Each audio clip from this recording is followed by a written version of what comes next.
Hi, this is Brian Tarrant with Significance Magazine, and I'm here at the RSS conference in Belfast, and I'm here today with Thordis Thorarinsdottir. Hello, Thordis. Hello.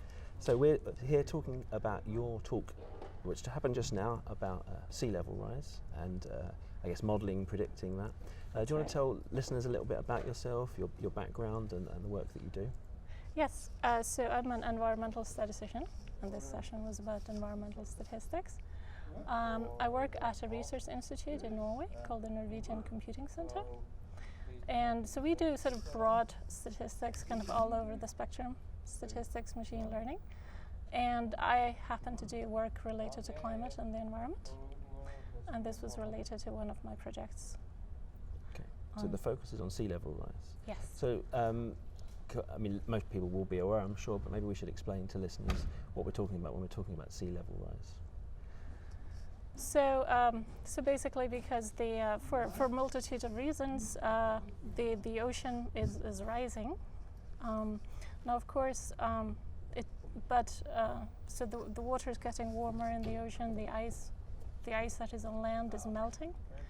But this effect is very different depending on where you are in the world, because also due to sort of effects from the previous ice age, land is rising.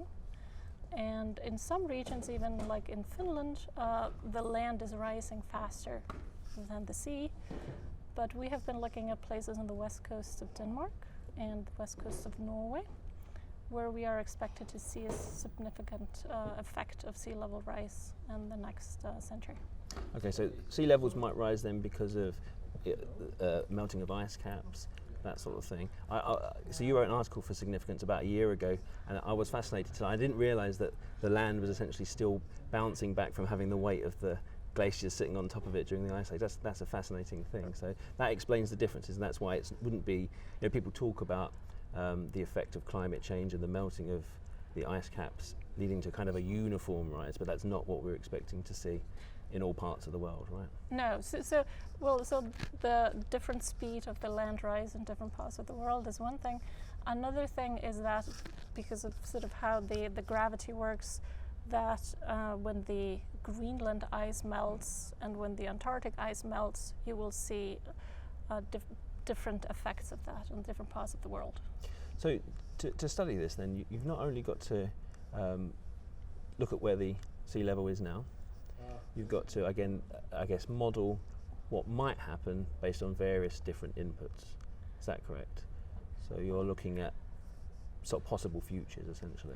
Yeah, so we have to look at sort of, basically what we try to do is that you have this sort of very local effect that is the local sea level rise, and you try to connect that to something where you believe we have good ideas of what's going to happen in the future. And so what we have done is we have connected the local sea level changes to global temperature changes, because we believe that the climate models are comparatively good at projecting the global mean temperature changes. And one component of the work is not only to look at what the rise might be, what the impact might be in different places, but also what to do about it, right? And how people should respond to that. So can you talk a little bit about that side of the work? Yeah, so I was at another conference in August, the World Statistics Congress, and there was Noel Cressy was giving a presentation there, and he had this nice sort of anecdote that we shouldn't stop at knowledge. We have to also figure out, so what do we do about this knowledge, and how do we take the knowledge about potential climate change and use it in decision making? And I very much agree with that sentiment. And I think as statisticians we have a lot to contribute in that aspect as well. Because what we were trying to do is we're trying to show that so the decision maker just wants a number, right? They just need to make a decision, and the decision is based on a number. But we're trying to show that even if they don't want to know about the uncertainty that is behind the number, it's very important to account for it in the process of getting that number. And so we sort of try to come up with nice examples that illustrate what can happen if you include the uncertainty of the different things that might happen, and what happens if you ignore the uncertainty. And so some of the uncertainties we looked at is, so there's the uncertainty in what is going to happen with the sea level rise, but there is also uncertainty in local damage. So on the coast you have sort of the damage due to sea level rise comes from storm surges. So, and then are we going to have a big storm that is going to hit a particular city in a particular year or not? So that's very uncertain. And then the city is going to change as we move into the future. And so the damage from the same size storm is going to be different in 20 years than it is today due to changes in the city. And so those are the kind of uncertainties that we were trying to incorporate in the process. And from the decision maker side of things, and is it looking about, I know in the article you talked about defence, possible defence barriers and things like that, but are there other strategies that they might be thinking about to cope with these changes to the natural world, and where they need that guidance and advice and that range of possibilities from the statistical analysis? Yeah, so they need sort of, well, first of all, they need sort of options and like, what can we do? And you need other people than me to tell them that. You need architects, planners, engineers that come up with sort of the options of what you can do. And then we, the statisticians, can then help them to take these options and look into what are the costs and the benefits of each option, basically. And you were saying earlier that the decision makers want a number and they might not necessarily want to know about the uncertainty. So is that a sensible position for them to take, or is that just a position that they're going to take because they're having so many different competing things to think about that boiling things down to a simple number is really the only way they can actually get anything done? Well, so we talked to some people from the city of Oslo who sort of deal with the sort of recommending the decisions to the politicians. And they were basically saying is that if I can't take an option and put it in as a line in my budget, nothing is going to happen. If it's not in the budget, it doesn't get done. And so they need that number. Which number to put in the budget is sort of when I say they need a number, and they don't want that to be a range. Okay.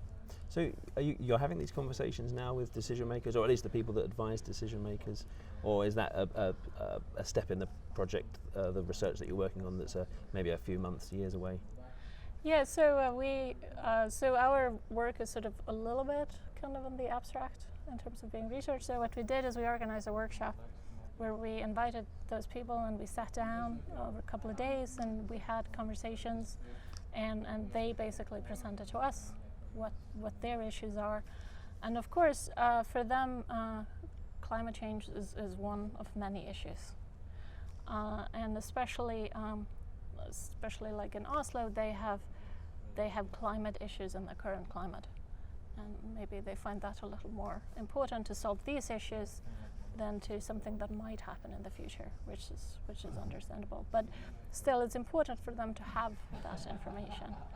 And then after we finished the work, we again had some conversations with people from the municipality in Bergen to sort of tell them about the results.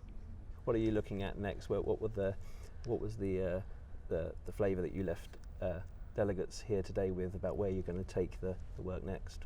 Yeah, so in this the work that is published in Significance, we looked at these sort of three different components of uncertainty, but there's a lot of other components that we ignored simply because we felt that it was too complicated a story to tell all at once. So now we're trying to dig into that a little more, and so we looked at like annual aggregates. We want to look at like daily things because there's more volatility in the daily levels. Okay, so note to listeners: read the article in Significance, and then maybe in a year or so's time we can have a follow-up where we go into a bit more detail on that. So, Thordis, thank you very much for your time today, and I hope you enjoy the rest of the conference. Thank you very much.